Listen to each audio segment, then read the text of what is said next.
नमस्कार शेतकरी बंधूंनो. मका पिकामध्ये किंवा कोणत्याही पिकामध्ये जेव्हा तुमचा शेवटचा टप्पा असतो, हा मका पिकाचा समजा 100 ते 110 दिवसाच्या पुढे पिट्टी भरण्याचा, दाणे भरण्याचा टाईम असतो आणि प्रत्येक पिकाला शेवटच्या तुमच्या फळाची साईज होण्यासाठी किंवा तुमची दाणे भरण्यासाठी पोटॅश या अन्नद्रव्याची खूप गरज असते. तर मका पिकाचं पण तसंच आहे का, जेव्हा तुमची बिट्टी शेवटच्या स्टेजमध्ये असते, शेवटचे तुमचे 30 दिवस राहिलेले, तर त्यामध्ये आपल्याला पोटॅश ह्या अन्नद्रव्याची अतिशय गरज असते. तर आपण फारसं ॲप्लिकेशन न्यूट्रिशन शेवटच्या टप्प्यामध्ये मकाला फार कमी शेतकरी करतात.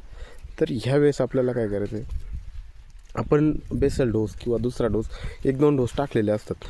तर हे अन्नद्रव्य उचलण्यासाठी आपल्याला पोटॅश अपटेक म्हणजेच आपण त्याला KMB म्हणतो, पोटॅश मोबिलायझर बॅक्टेरिया, आणि त्याच्यासोबत तुम्ही जर वॉटर सोल्युबल 0050 किंवा पोटॅशियम सोनाईट ही ग्रेड, ही दोन्ही एकत्र मिश्रण करून जर आपण पाण्याद्वारे सोडलं, अतिशय उत्तम तुमचा शेंड्यापर्यंत दाणा भरेल आणि पूर्ण तुमच्या दाण्यांना वजन सहित तुम्हाला नक्कीच या शेवटच्या ॲप्लिकेशननंतर नक्कीच तुम्हाला उत्पन्नामध्ये बदल आपल्याला घडून दिसेल.